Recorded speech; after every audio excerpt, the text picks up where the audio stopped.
Regresamos ao IES Lagoa de Antela, onde conservan o seu propio mar, pero desta volta para acompañalos mentras traballan coas mans. Hoxe estes rapaces están traballando nun taller de cestería que se enmarca dentro da Semana Europea de Artesanía, que se celebra en toda Europa e que nos quixemos traer un pouco ao instituto durante 3 días. Traballaron o martes, a volta de Semana Santa, o mércores e o xoves. Entón, o que fan hoxe é traballar con materiais naturais e con 2 cesteiros profesionais que os acompañan para, aprender un pouco como facían antigamente os cestos. Hugo, contanos que é o que están facendo e como.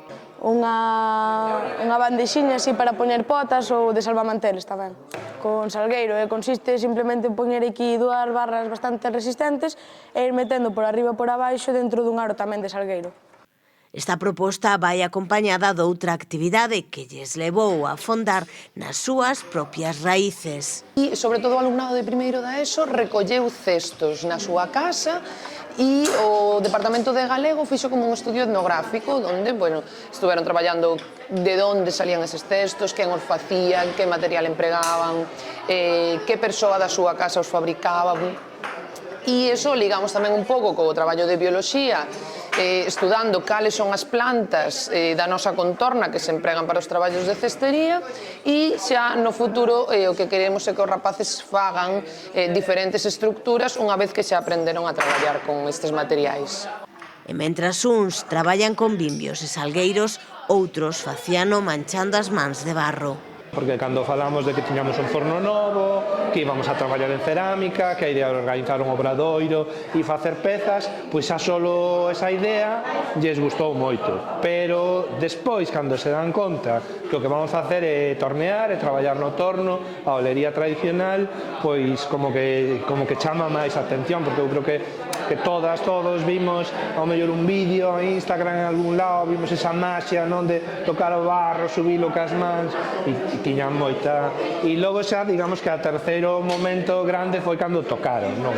Que é completamente diferente, porque cando ves nos vídeos parece moi sinxelo, parece moi evidente que tiras do barro e sube, pero aquele mundo, non? Se move, se descentra, é complicadísimo. Todos eles tiñan como unha sensación de que raro isto, que sensación máis rara, e a vez que difícil, non? Que complicado é conseguir que o barro vaya onde ti queres e non se desfaga.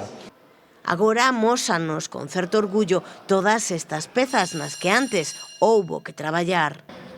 Pois viñeron a explicarnos un pouco as técnicas máis antigas do moldeado de barro e inspirándome un pouco nas olas do Entroido de Xinzo fixen esta ola. E traballamos con torno, explicaronnos un pouco como funcionaba, parece máis fácil do que é, pero en verdade ten a súa complicación. Pois a parte máis complicada é realmente cando tes que moldear o barro por dentro e facer que suba sen que se escurra se che vaya. Pareceu unha experiencia bastante bonita, que nos ensinen esas cousas para que non se perdan e para que nos podamos tamén facer ca nosa propia creatividade as nosas propias pezas.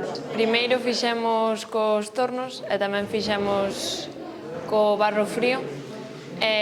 Pois co barro frío fixen como un plato que me saliu, porque tampouco teño moita experiencia.